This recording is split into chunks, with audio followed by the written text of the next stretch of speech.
Saturday, 15 June 2019. I'm nitrogen testing this chiller number 1, circuit number 2. The transducers and controller say I have 354.8 in the evaporator, 354.8 PSIG, pounds per square inch gauge. And that transducer only goes, I thought the other one, the chiller 3, went to 365. Maybe this one just, for some reason, it only goes to 354.8. But the condenser, I have 492 in there. Oh my gosh. Oh, it seems to be holding pretty, 492.8. Thought I was dropping. No, yeah, it is. It's 492, 492.9. But that transducers and the digital reading there is probably more accurate, or most certainly than my manifold gauge set.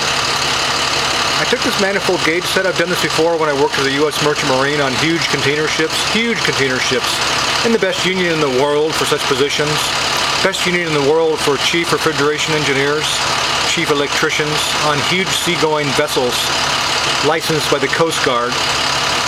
And I would take these manifold gauge set and put 2 red gauges on there, which are high pressure. These are 410A gauges, so they go up to 800 psi. And I use this for pressure testing. Most manifold gauge sets have a compound gauge on there, which is a blue, and many times they'll have a blue wheel the wheel for the valve too. So I also put 2 red gauge hoses on there. And if I'm recovering or evacuating, I made it this other. I started doing this years ago. I took 2 compound gauges, which are blue, and they will show a vacuum tube below 0 there as it shows 30 inches of water, but actually theoretically the lowest you can get on inches of water for a vacuum are 29.92. So we use a micron gauge to very accurately check a vacuum. You'd like to have about a 400 microns, pull it down to 400 microns, and if it holds, that's really good. So it tells you with much more accuracy that you have a good evacuation and a good vacuum. And that's pretty good nitrogen gauge. It goes up to, it shows 1400 PSIG for working pressure. But I had, on the bottle, I had 2180. When I first started using this nitrogen bottle, I had 2180 on the bottle pressure. The working pressure, I put it at 400. They say you always want to back seat these valves on a nitrogen bottle, which means you open it all the way, counterclockwise as a view from above. And you really want to, when you're doing that, you want to stand with the bottle between you and the regulator. You never want to stand right there in front of the regulator. These have blown out before and killed people. It'll go right through. I think there's been cases where that regulator failed and went right through a guy's chest, killed him. So when you're dealing with a lot of pressure, weird stuff can happen. That's just a recommendation. Say with like oxygen too, which are using for an oxyacetylene welding outfit or whatever, cutting torch. You want to stand with the cylinder between you and the regulator, and you never want to open it when your face or whatever is right there on that. And then you want to totally back seat the valve, not just open it a few turns. Now with say if you're using oxyacetylene welding outfit, your acetylene, you only want to open that about a half a turn. That's a different case. That's mid-seating. You want to be able to shut that off quick if necessary. My service truck seems a little noisy. I really like the diesel actually.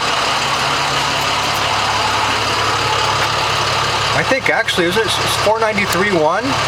Wow. It appears I have no leaks. Maybe my coworker, when he changed those transducers, that's where the leak was, because I only got 22 pounds out of this. It holds 80 pounds of R410A. I don't even know if I need to put any soap bubbles on all the check for leaks with special leak checking Usually I would check everything like up there, all those return bends, and so on and so forth. And on the number 3 chiller, we found a leak right here on this transducer on that number 3 chiller over there. There's a leak right there. And on the number 2 chiller, I found a leak on the liquid line solenoid. I didn't find it till I went up to 416 psi, and it was big bubbles right around here on the liquid line solenoid. This magnet, hear that click? That opens a liquid line solenoid so you can pressure test more accurately and evacuate more accurately. On intermodal refrigerated containers, we would change the stem kits on the, say like the suction modulation valve, SMV, or the liquid line solenoid. You can just remove this. The stem has a little moving part in there with a spring in there and stuff. That's what you hear. Magnetism, which usually is provided by this coil here, once it is energized with whatever the voltage is, 24 volts, sometimes they're 115 volts, that opens the liquid line solenoid. But that magnet comes in very handy. Those magnets, CPS TL-MK C18, works good for opening your liquid line solenoid without having to energize it. Sometimes I use a transformer and just get a plug which will work on that coil, and then I open the liquid line solenoid that way.